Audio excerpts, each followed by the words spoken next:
Hey everybody, it's Tony Robbins. It's Tony Robbins Podcast. I'm real excited to be with you today because you can see this is a little different podcast. What's different about it is, I've had the privilege of working with some of the greatest athletes in history, and I've been to some of the most amazing fights, both boxing and UFC. This last January, I got to work with Conor McGregor, which was a great privilege, and watch him win the fight in the first 40 seconds and all the electricity of that, but also the beauty of sportsmanship, of watching Conor go over there and hug his opponent, afterwards, and sincere, and acknowledge his grandmother, who was Cowboy, his opponent's greatest influence. So sports can bring out the best in us or the worst in us. It depends on our character. And I've worked with a lot of amazing athletes over the time, and during their tough times and during some of their best times. But when people see boxing or UFC, I think a lot of times they think it's just ruffians, people just beating up on each other, and they don't understand the discipline involved in boxing or martial arts. Boxing's often called, the sweet sport. It's a combination of skill sets and intellect. It isn't just physical force. And the greatest in history are the ones that can combine their psychology, their spirit, their soul, and that physical body to produce extraordinary results. And I think we all need to be able to face our fears and move forward. So I thought in the middle of this kind of COVID environment, it might be nice to visit, ringside with a legend. And I'm here with an unbelievable legend, the only man to be a 4 times world boxing champion, Evander Holyfield. Thank you, brother, for taking the time to visit with us. Thank you. Now, we were talking just before we started about interviews. I said, how many interviews you've done over your life? And would you share what you shared with me? I was like, here's this incredibly powerful man, and what was it like in the beginning? Well, it was the most scary thing. It was harder than the fight, just to guessing what this person may ask me, and can I answer it properly? Yes. And how did you learn to deal with that over the years? You built, obviously, to now it doesn't bother you, but what did it take to get there? Because I heard it really was tough on you in the beginning. Well, it's this thing, knowing that if you make a mistake, you know that you made one. And people make mistakes, but repetition is what makes people better. Yes. Well, that's true in fighting or in life. So listen, tell us a little bit about your childhood a little bit, if we could start there, because you started fighting when you were like 7 years old, if I understand correctly. Is that right? Or 8 when you were in the box? I started at 8 years old. What happened, I was coming from the football field, and I seen the guy hitting his speed bag. So I want to go in and ask him. I said, sir, can I hit the speed bag? And the man looked at me and said, no. I said, why? He said, because you have to be on the boxing team. I said, well, sir, I want to be on the boxing team. He said, no. So the next day I asked him, he said, no. And then the next day he said, no. on the 4th day, I looked at him, he looked at me, and I turned my head and started walking the other way. He turned his back, and I ran up there. And I asked him again. Oh, that's and awesome. He said, yeah. Wow. I come in there. Tell us a little about who influenced your life the most, not only in boxing, but in life. My mom. Yeah. My mom was, my mom actually buy everything, that got me started. Yeah. If it wasn't for my mother, I don't tell him where I would have been. I was so touched. At 8 years old, is that when the guy said you think he could be world champion? Yes. And you were at the boys club? Yep. Tell us that story, and then tell us what you said to the man when he said you could be world champion. Well, the man told me I could be the heavyweight champion of the world. And he said, at 8 years old? Yeah, 8 years old. He said, what you think? I said, I got to ask my mama. And he looked and he said, you don't want to be the heavyweight champion? I said, but I got to ask my mama. He said, what are you talking about? I said, if I don't ask my mama, I can't even try. My mama said, no, that's it. That's right. So, and that's when the man looked at me and said, you got a good mom. And so you did ask your mom. Did you ask her that night? I sure did. And what'd she say? I asked my mom, and this is how it was. We had the little house, and everybody in the front room looking at TV. So when I come in, they looked at me and they said, where you going? I said, I got to ask mom. I said, what you going to ask mom? So they trying to find out if I'm in trouble or not, because I'm in trouble. They know they may get a little piece of that. And I guess— Because they're older, they should be looking out for you, right? Yeah. So I go in there and I start trying to tell my mama what this man was trying to tell me. And so my mama kind of talked real loud. She said, what you say? I said, Mama, this white man at the boys club said I can be the heavyweight champion of the world. And my mom looked. She looked up, then when she get that look, I got to step back because she may swing. So did you become a great boxer? Yeah, I'm learning how to avoid your mom's swings. I'm telling you, I got to get them hands up there quick. Because she always go for the head. She never go to the body. Always to the head. And so what happened? My mama said, "Do you know what they're going to do to you?"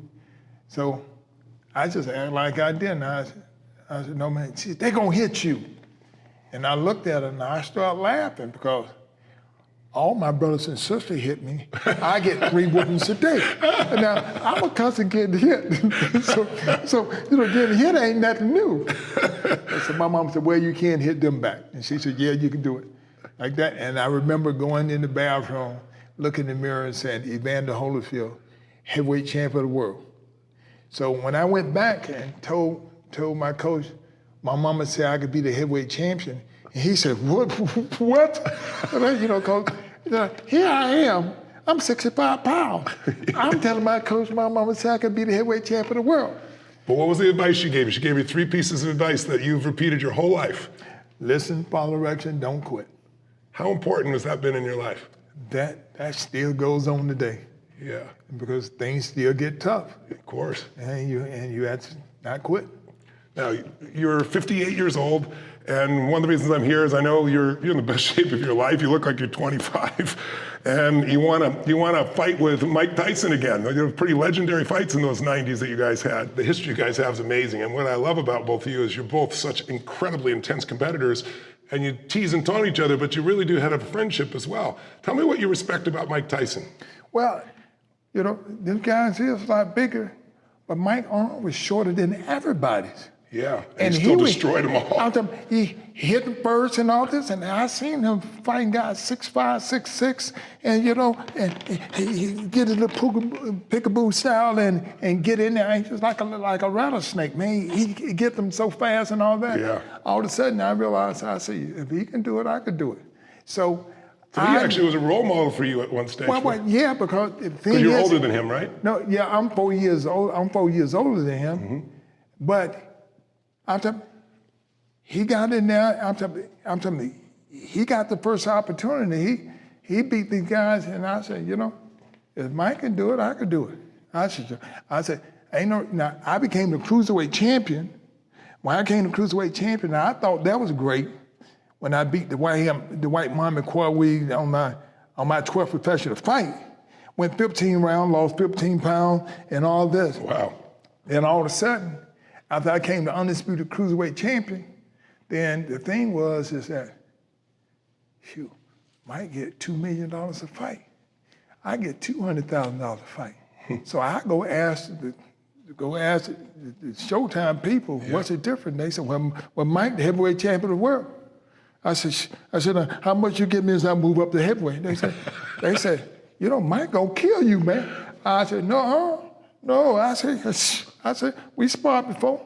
Yeah. Like that. And all of a sudden, when that time came, the whole big thing was, all right, you beat all these guys. So the avenue we took, it was to fight all the people that Mike fought. Yeah.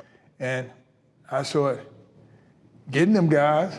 And so your confidence built even more then. You know what? My confidence built, but the decision that I made, I could stay comfortable and just be the cruiserweight champion and make that $200,000, or I could be heavyweight champion of the world and make some millions. You want to fight Mike today? Why? Mike Tyson. Why do you want to go back and have that fight? Well, the thing is, it's competition. The thing in competition, that my whole thing is that now I only want to do it if he want to do it. Yeah, if he wants to do it. Because it's the fact of the matter is that it would be fun because both people know how good we are. Yes. The whole world knows how good both you are. And then people want to know, okay, then even at this old age, who would get the best? Yeah. And so the point of the matter, you know what?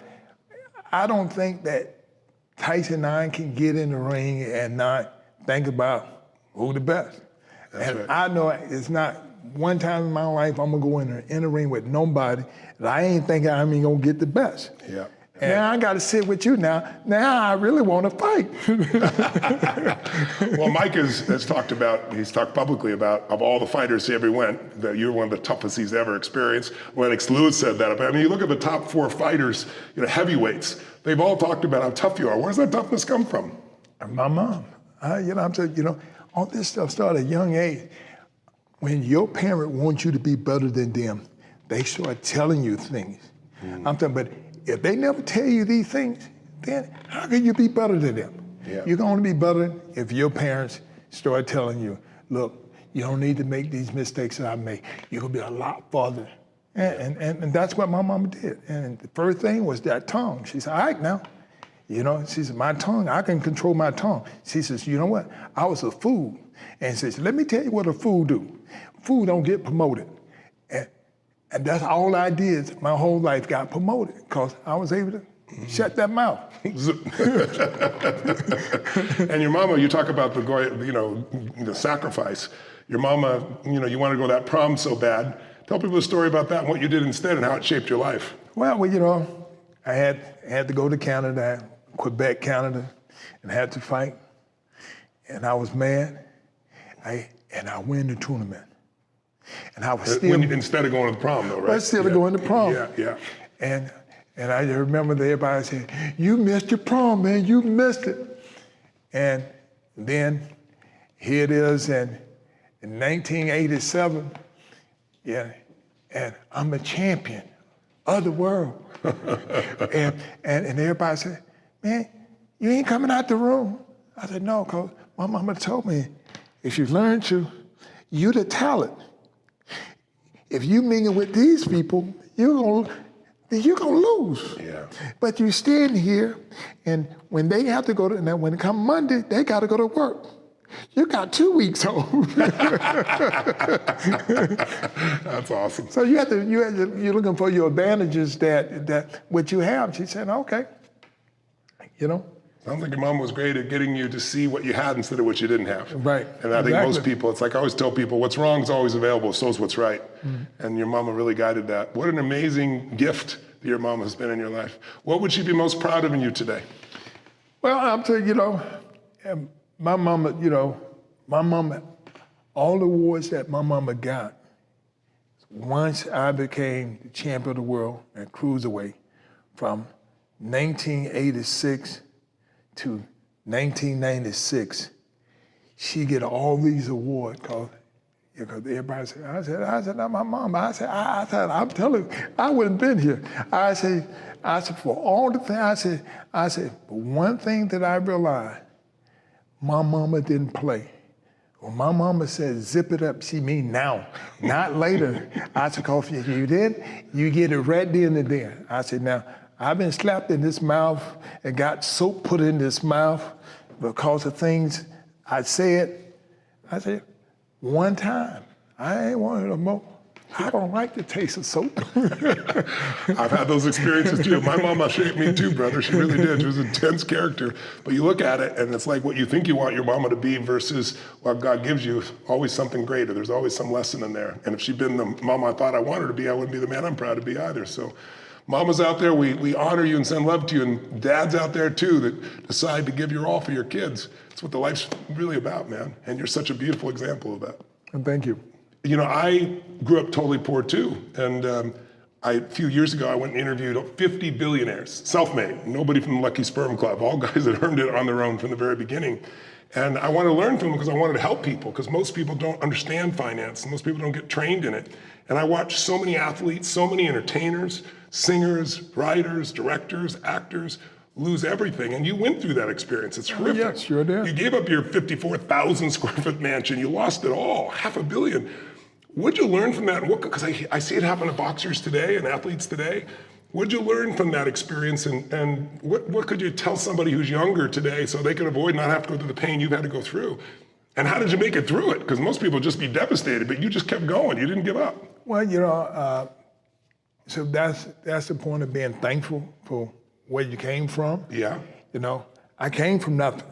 And so if a person came from nothing, they know they got there. Yeah. Because of what they did. Yeah. So the whole big thing, if I don't quit striving for it but one of the big part is forgive. You got to forgive yourself because you don't want to let them do this to you. Now, because you can sit here and blame. I can't believe these people did this. Well, if you can't believe it, then you probably still have your money. But you got to believe it because you ain't got the money. You lost everything because you believe they did what they did. Yeah. Now you got to forgive them, and you got to make some adjustments. And I made a lot of adjustments, and it's a part of life because this is what. So you saw it as your mistakes to allow them to do it to you, as opposed to I'm a victim. Yeah. They did this to me, so my life is over. You just picked it up and said, I learned from this shit, and I'm going to move on. And how did you forgive? Because that's a part of love. You think you love somebody, you can't forgive nobody. You really don't love them. So you're just telling yourself a story. You have to forgive to be able to make adjustment, to be able to receive when somebody else. Because all of a sudden you get yourself to a point where that you don't trust nobody. Then anytime somebody trying to help you, you got that eye on them. Yeah. And all of a sudden you make the situation hard. And the person said, well, I tried to help him. God, hey, somebody don't scare him to death, so he don't take no chances, so I can't work with him. Yeah. People today are so afraid to take chances. I mean, if you've been in business for any period of time, 10, 20, 30 years, you've got people to steal from you. And it's just part of the process of you learning not to leave the candy store open and blame them, right, for a child coming and taking it. I really respect you for doing that. But how did you build back from that time, though? I mean, to go from $500 million to literally nothing, part of it was just your history that I grew up dead poor too. So it's like, okay, I've been here before, so I can build again. What was the mindset? The mindset is that, God is not finished. When people go through something hard because something great is coming. Yeah, I believe it. God's delays are not God's denials, right? I'm telling you, and it's a part of life. If I think about if I was a kid and when my mama kept just telling me, and I just everybody that I knew that was young, that was my age, and all that. Everybody was doing everything for them, and they were grinning, they were laughing, they were smiling, they were going to the prom and all this and stuff. And I was like, I started feeling sorry for myself. Yeah. So I still got that same picture that I showed to my son. I said, see this picture? Well, Daddy, you don't look like you happy. I said, well, I'm happy now. I said, but I'm trying to tell you, it's a decision and some things that I'm gonna tell you you can't do. And you probably gonna be looking just like this. I said, but at the end, I said, look how happy I am. You wasn't happy there? I said, yeah. I said, but that's just a moment. Yeah. I said, what kind of man you want to be? I said, now, your kids want to go this, and I said, look, why do y'all think that y'all got this great education? I said, you know what? It didn't cost me nothing for an education. I said, it cost me $15,000 a year for y'all to go to this school, this early education and all this. I said, but I'm happy to do it. I said, because you won't have to cry like me, wondering why, because my mama had to come and give me my first whooping in school because this guy told me, you're not smart. And when he told me that, and I punched him right in the doggone eye. And my mama came and gave me a whooping in the school, and I had to apologize to the teachers and the student. Wow. Right? My mama said, you don't hit nobody. So it's a profession. It's not something you just go use randomly. Right, but I said, Mom, but he was talking. He said, so if you're talking, you want somebody to come knock the daylights out of you? Now, why didn't you hit the big guy then? It's amazing. It's amazing. You got a temper, but you won't hit the big guy. You go hit the little guy. That's really cool. Yeah. Literally, you got the body of a 25-year-old. Certainly, you're 60, almost 60. You could be 40, and you'd be better shape than most 40-year-olds. It's amazing. Tell us a little bit about your training, like this discipline of persisting and this pushing yourself that you've always done your whole life, pushing beyond what anybody could imagine. How much of a role those two things played in your life and your success? Well, the big thing was, at a young age, my mama telling me, if you don't break nothing, you don't have to fix nothing. So don't go tearing stuff up. You don't get no bad habits, so you don't have to cease nothing. Yeah. And so the whole big thing, and fortunately, I don't think it was great being poor, but a lot of time when you're poor, people don't give you chances. Yeah. And so the whole big thing is that so you have to hang out with somebody like you. And my mama would not let me hang out with people who curse and they did all these things. So I ended up becoming better because I was sitting there by myself all the time because the people who lived a better life didn't want to hang out with me. But the people that had a rough life thought I was better than them. When you look at your career, what stands out for you as the most fulfilling aspect of being a fighter all these years? Well, making the Olympic team, So representing America. Yeah, because we was amateurs, and so everybody wanted to be one of them 12 members who gonna make the Olympic team, and I think I was the last guy that made the Olympic team. Yeah. And it was kind of scary because I was actually fighting the amateur world champion. This guy named Ricky Womack. He had beat the Cuban, he had beat the Russian. So the two people who wasn't coming to the Olympics in '84 was the Russian and the Cuban. Yeah. But this guy named Ricky Womack had beat them already, and he was a reigning amateur world champion. So to get to LA, I had to beat him. Wow. Twice, and I did. Wow. That must have felt incredible. Oh, well, it did. Because I remember Howard Cosell was telling me, he said, Evander Holyfield, what kind of chance you think you have with Ricky Wonderful Womack? And I said, well, did he make the Pan American team? And he tell his people, and they looked through the paper, and he said, well, he lost against Evander Holyfield. Then so he grabbed the paper, he looked at the paper, and he said, well, one thing Ricky that Womack hadn't done, he never lost a fight back to back. And he said that to me, I said, I haven't either. That's a chance. That's awesome. That's it. I'm like, it's just a positive thing that you have to realize. So how important is that psychological part of this game? How important is your psyche and that sense of certainty going into a fight, and also keeping that certainty when somebody maybe stuns you or they land something? That's like about 90% of the whole fight, how you think. Yeah. The whole thing of not quitting, the whole thing of having the certainty you can beat them still. Well, I'm being in great shape. A person can be in great shape, but he can get hit one time, then all of a sudden, it's a mind change. Yeah. He can almost give it up. Tyson's famous for that quote where he says, everybody's got a plan until you get hit in the face. You're right. You're right. And the whole thing changes in that moment, right? Yeah. You're a very spiritual man. You're a beautiful soul. One of the reasons I want to meet you is everybody I've ever talked to about you said, yeah, he's an unbelievable fighter, but he's an incredible man. And I know the fighting for you, there's almost a spiritual side from fighting for you. Tell me what that means to you when going into a fight and what it's about, and both in the preparation side of it as well as the fight itself. Well, it's the same fight that the word God say, I let my son die for you, where you can believe. And so if you keep believing, eventually you're going to start winning. Yeah. And because as a kid. How do you keep believing if you aren't winning in the beginning? It's not everybody else in the beginning, right? Well, only thing I could tell people, as a kid, I was the youngest one, and my brother didn't let me win anything. And I would tell my mama, I said, Mama, they don't never let me win. My mama, they don't supposed to. And I just, so I was the only kid that was the youngest of the family that wasn't winning nothing until I went to the boys club. When I got to the boys club, I was 6 years old.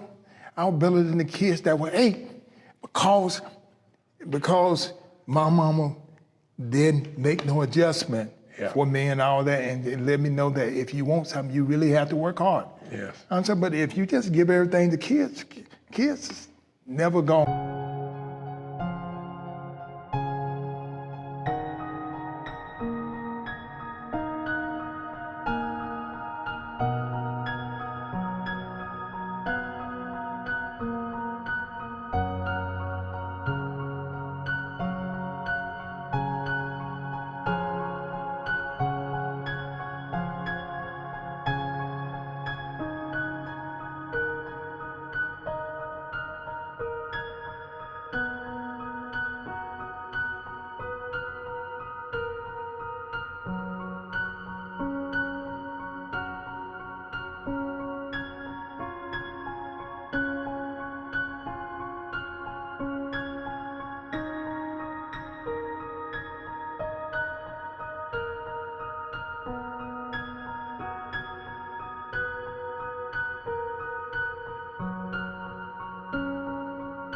Say, okay, don't give me no more. They're gonna keep on letting me win. Then all of a sudden you're gonna And then they're weak. Oh, okay, yeah. And that would tend to happen. What do you think about this society that we've become where parents today give kids trophies for participating? They haven't done anything. They're not disciplined themselves. They're not fun. And it's like everybody deserves a trophy today. How do you feel about that philosophy? And you're a father of 11, right? Is it 6 girls, 5 boys? Yep, yeah, it is. So what's your philosophy with your kids? And what do you think of this philosophy? Everybody gets a trophy no matter what for participating. Well, I think that even though they may get an award, but it's the parent's job to let them know, okay, then, well, what did you do? And so we're kids, people ain't gonna reject now. Self-innocent, I didn't even know this as a kid. I would go to the fight. And I was hoping my guy didn't show up. I didn't want my guy to show up where I wouldn't have to, because I knew if I go to the fight, I'm gonna eat, and I'm gonna do this. So all these things come with the fight. Yeah. You having fun, but the rough part, just fight. I was hoping my guy didn't show up, and he showed up every time. I bet afterwards they wish they hadn't shown up. The thing is that you won, but you still had to go through that, and which gave you even more confidence that you could do it again. Yeah. I said, every fight kind of felt like the first fight. You say you grow, but I still feel the same because the intensity get greater and greater. Yeah. Like that. How do you keep increasing your intensity over the decades? Well, because, that's repetition make you better. Yeah. Even if you think you ain't getting better, if you practicing, you getting better. Yes, repetition is the key to mastery of anything. But if you keep doing it, you start at a different level, and you just keep growing from there. Is that the essence of it? Yeah, because you don't forget nothing, you keep practicing. And that's just like, if you stop asking, then you may not want it anymore. And you stop asking. Yeah. If you keep asking, that lets you know you still want it. And that hunger, where is that hunger coming from you that you still have at 58 years old? The hunger that gets you to, you're doing 2-a-days at 58 years old and you don't even have a fight you need to prepare for. Where does that hunger come from? So every person I've ever met who is extraordinary in business and finance and entertainment, the one thing they have is this hunger that is insatiable, and you clearly have it, not by what you say, but by the way you live. Where does that hunger come from for you? Well, I think that anything that you love, it got a hunger in, so you'll know by the love that you have. This is the reason why, somebody may try to be like you, and it's hard, and it's a joy for you to do it. It's easy. Yeah. I'm like, Because you love it. Yeah, because you love it. And so that same thing, getting up early in the morning and stuff like this. I get up 4 o'clock in the morning. I get up and I read this word and all this to prepare me for what the day may be. Yeah. There's so many people that want a better life, but they don't do anything about it. And it's like very oftentimes they even make a decision to do it. But to me, the thing they're missing is the rituals.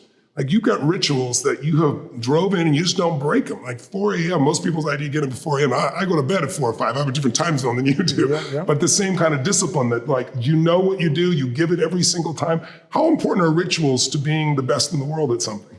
Well, they're very important because it starts by habits. Yeah. Now, all habits not bad. Right.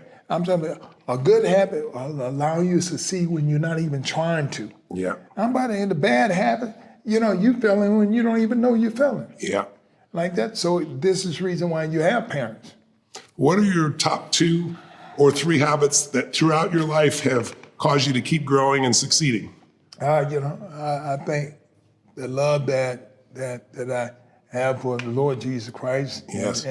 And my mama told me, my mom said, all right now, you better stop calling. Anything happened to me when I was a kid, I was Mama, I was crying all this. I thought my mama can save me for anything. My mom said, let me tell you something, boy. You better start calling Jesus, boy. Like that. So the first time I know that Jesus worked, when my mama was whooping me and I called Jesus on her, and my mama stopped. So, which is the first That's time, a miracle all by itself from what you told me. that was hand. Then the first time I lost a fight, and this kid beat me, and they Cecil Collins, And How old were you? I was 11. 11, wow. Then he beat me when I was 12. You still remember his name? And yeah. Yeah. And that same guy, after I beat Mike Tyson the first time, when he stopped boxing at 13.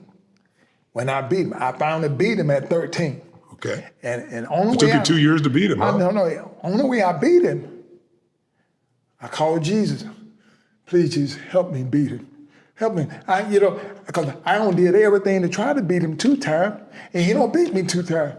And so I called Jesus, and I fought him. I win this fight. So he didn't fight no more. In 1996, when I come home, I walk in the house, and I see this white guy sitting there. And I go, Cecil Collins. And everybody said, you still remember him? I said, how can you forget the first white guy that beat you twice? I said, man, you didn't grow. I said, like, he's still about 5'6". Yeah. Weigh about 147 pounds. Wow. And he still has hair the same way, just hanging in his eye like this. But I remember that's how I was when he beat me. What happens when 2 fighters both call on Jesus?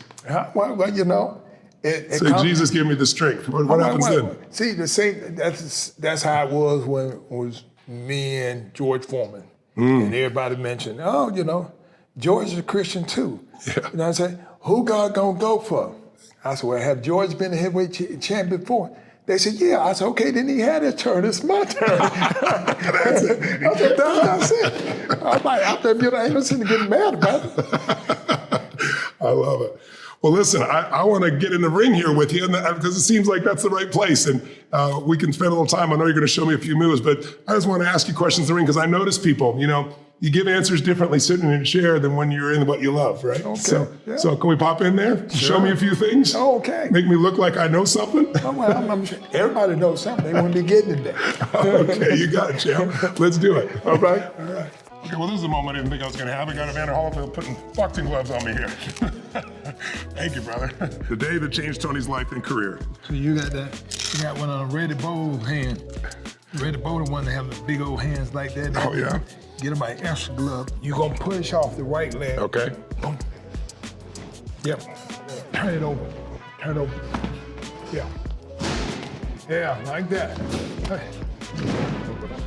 I'm pushing still. Okay, got it. You like where you have your hand at right here. Boom. Boom. Yeah. See how hard that is?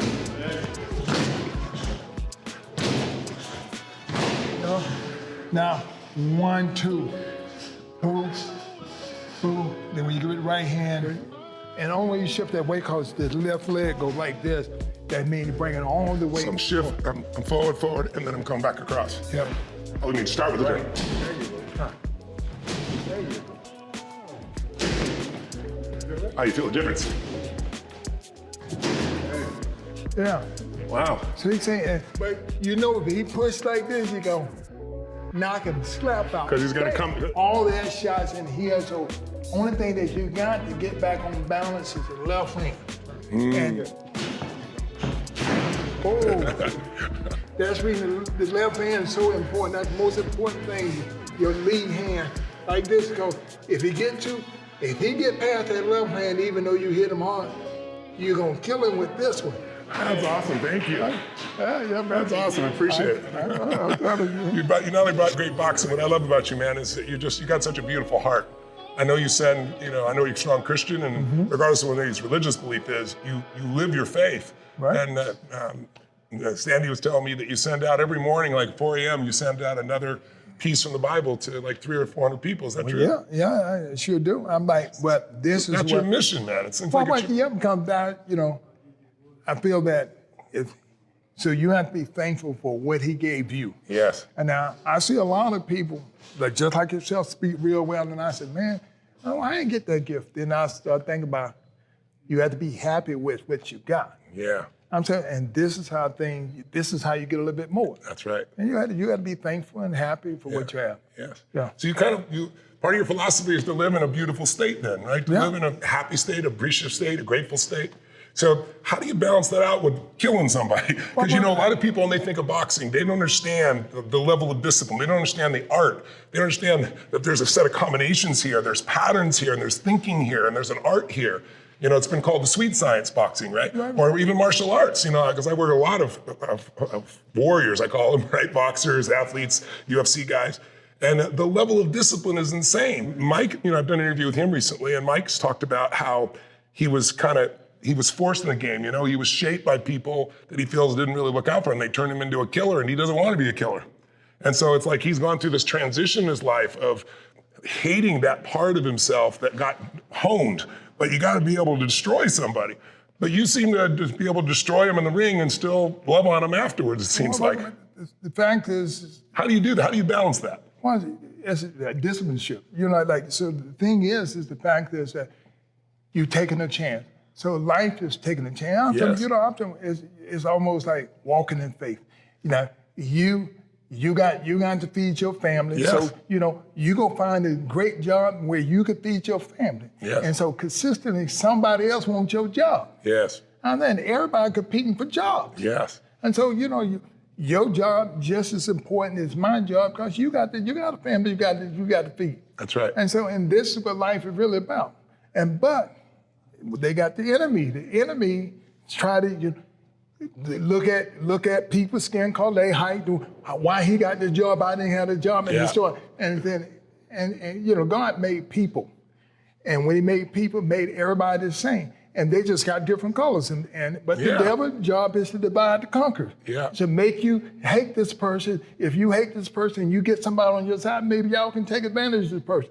But the fact of the matter, if you do the right thing, then the right thing gonna happen for you. So what's your advice now to the kids that you talk with? Because you've lived such a full life, right? What do you try to steer them to when you get a chance to influence them? And you have, 11 children yourself, right? Yep. Mm-hmm. How many boys, how many girls? I had 6 boys, 5 girls. Okay, you got your hands full, brother. Well, the fact of the matter, is when anybody said there ain't no good men's out there, I said, no, you're telling the story. Now, I put 6 out there.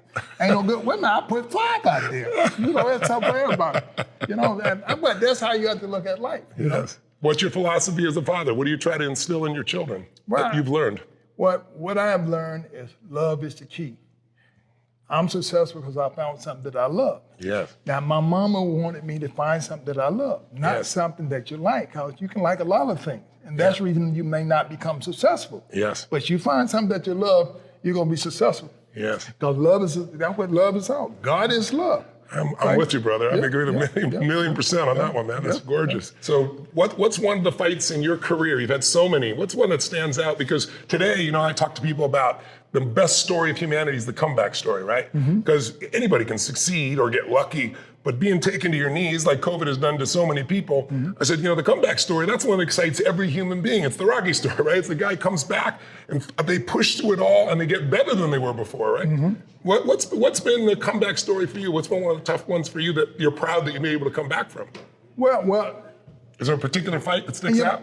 I have lost 11 times, but in the fact that the time that I lost, it was time where that I actually kind of went farther than I should, because I knew my shoulder was hurt, but the guys that I was fighting, I thought I could beat them even hurt. Oh God! I said, that pride kick in there, and I have done things like that, and so people said, then why you ain't telling them about it? I said, well, because it's my fault. I shouldn't have did that. Why would, with me, just at the end of my career, I started fighting guys that were smaller than me. Yeah. And I thought I could beat them even though I was injured. Right? Yeah. I didn't get to decision. I sit there and I go. So what do you do after that? What do you do after you've disappointed yourself? Because everybody does this at times, right? And I always tell people it's like success is always the other side of frustration, the other side of rejection, the other side of failure, right? It's like the ability to push through it. So when you come back from one of those, do you think of one that was really rough? How do you get yourself back, back to your top, back to your peak again? Well, the thing is you had to justify that hey, this is what I done. This is what I done wrong. So you owned what you messed up on. That's right. So then you know what to fix. I say that's instead of blaming the other guy. Yeah, that's it. Because you know what? Because that's what somebody come. That ain't your fault, man. That's the other person's fault. You got to be committed to know that you're there to suit you. And so, what does boxing mean to you? What does it mean to be a boxer in your mind? Like, some people think boxing is just this brutal, sport. You obviously don't look at it that way. What is boxing really? What does it mean to be a boxer? Well, I guess anybody, when you think you can kind of think in a way that you want, but it's a love to me. Yeah. This is something that I found out. What do you love about it? Well, with the competition and God gave me just as much strength He gave everybody else. Yeah. And now it's who is able to make the adjustment they need to make. I'm like, anybody fail as a boxer in your mind? Because you've seen a lot of guys fail who were strong, had a lot of will. What makes the boxer that doesn't make it? He quit. I'm trying to say he quit on himself. Life is about don't quit on yourself. But if you hadn't been taught that, then you get to saying, you know what, this ain't for me. Yeah. Because this guy, people get embarrassed if they lose. Yeah. You think about it. My mama told me, she said, all right now, you sit here and you know that all these people come to see you. You know they come to see you to win. But you got something come to see you lose. They can't wait to that day that you're gonna lose. See, son, you never lose if you don't quit. Give your best. I'm telling you, the point of the matter, your best is you gave your best. Yeah. And say, all right, you didn't win it, but the other guy, you beat. Right? Yeah. That's wonderful. So what's kind of like your mission now? Like what excites you? What are you passionate about this stage of life? Well, just inspiring young people. Because I have done what I have done, and so ain't nobody chasing older people trying to be like older people. Yeah. I'm saying, because I remember when I was a kid, and this left side for the young people and that side for the old people, and I look over there, man.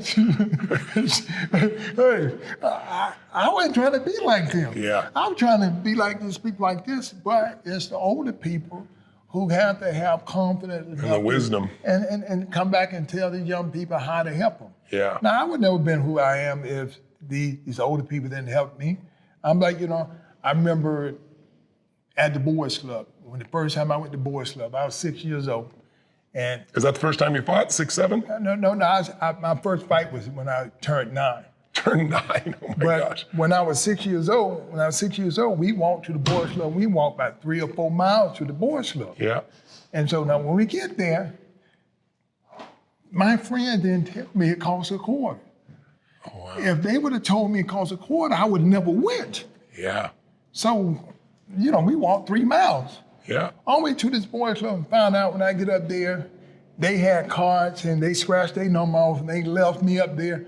And the lady named Miss Hawkins, who was white, and she said, are you a member? I didn't know what member was. Do you have a card? And I go, no, ma'am. She said, well, you're not a member. I said, well, okay. And she said, do you have a quarter? Which shocked me. I said, a quarter? I get nickels. I don't get quarter. Yeah. And so after that, she said, where you live? And I told her, by the stadium. So she knew that 3 miles. She said, that's a long way. She said, I said, I can walk. She said, no. And she turned around and she reached in her brassiere and got me a hot quarter. This is awesome. And this is what changed my life. Wow. Because the kindness of just one woman who's seeing this little boy. If I never would have went to that boys club, I never would have been the person who I am. Well, I was at the boys club practically till I was 21 years old. Wow. How often during the day when you're not in school, how often would you be there? Well, when school get out at 3 o'clock. Yeah. Then I leave and go to the boys club. When I get from the boys club at 9 o'clock, when I get home, it's time to get into bed. So you'd spend 5-6 hours at the boys club. Yeah. Wow. And the thing was, my mom was telling me, she said, see, now, Now, you got a house in the ghetto, but you don't live in the ghetto. Oh, that's beautiful. What a beautiful thought. That's gorgeous, man. So it let me know that if I didn't have this time with these people who were trying to correct people and trying to put people in great positions, I wouldn't be who I am. Yeah. Who were one of your first mentors or coaches? Like, who was the man who originally said you could be champion of the world? And what did you learn from him? Well, but Carter Morgan, he was older, and you know, and when he see me hit that bag, and he and you're bleeding, and you kept hitting. And he tell his son, he said, "Oh, this guy gonna be the champion," and you know of the world when you're 8 years old. He's looking at this. He said, "This guy gonna be the champion," and his son didn't say nothing. Then all of a sudden, and you know, so when he passed at 16, and his son, so he tell his son, you know, because they knew he was gonna pass, and he told his son, "You need to go over there and all that." And his son came over there, and his son seen me hit that bag when I was 16. I weighed 139 when I was 16. Wow. And he see me hit this bag, and then, oh my goodness, Daddy was talking, my God, dog. I was wondering how in the world you gonna be crazy about this kid here? When, you know, even like we played his son them in football. Yes. His daddy would sit on our side. And he said, "Well, Evander gonna run by 2 or 3 touchdowns on you." And I run 2 or 3 touchdowns too. Did you really? He said, oh my gosh. He said, "Y'all kids are smart, and these kids here train hard." Wow. Like that. So you know, but this man, he paid for everything that I ever did. Wow. I actually thought boxing was for free because he paid for everything. Wow. Then all of a sudden, you know, one day the people told me, said, "You know, boxing ain't free." He said, "Your coach paid for everything. He told us to take care of you and all this." And I realized, I said, wow, here I am thinking that boxing is the only thing that you can just go free and I found that you have to pay for all the tournaments. Yeah. But that man took care of me. Wow. Like that, and said, but this is a reason why I do give. Because I realized, I said, he didn't have to get it. I wasn't his kid, but he made sure that everything was right for me. When you look at your life today, what are you most grateful for? Well, I'm thankful. You know, number one thing is Jesus. Yeah. And the second thing is Jesus is my mom. You know, and then, you know, going on that third, and I think about my coach, Carter Morgan. You know? Yeah, that's beautiful. Well, if you, I'm going to see Mike. And what does knowing that God is in charge do for you in terms of giving you peace or giving you strength? Like, how does it affect you knowing that God is in charge? You still got to do your part, right? Mm-hmm, right. But the fact that God's in charge, what does that do for your psyche? Well, it let me know that he always, because he already telling, I'm not going to forsake you. Mm-hmm. So you got to know that he's not going to forsake you. That means that even if it looks like it in the short term. He's going to give you another chance. Yeah. Well, God, if you don't quit, he'll give you another chance. Yeah, that's beautiful. Evander, you're a beautiful soul. And I'm so grateful to get to spend a little time with you here and really feel who you are, because everybody knows who you are. You know, as a boxer, you're a legend, but as a man, you're a legend as well. Well, thank you. And I know that your mother has to be one happy, grateful human being to see what her boy became and who he continues to become. Such a giver, such a lover, so disciplined, so driven, and a man who's constantly contributing and pushing himself. I think those are values that we all can value for ourselves. If we did, our whole world will get better, because we get better, we got more to give, don't we? Exactly. Pretty beautiful. Thank you, brother. Remember? And thanks you for the lesson here.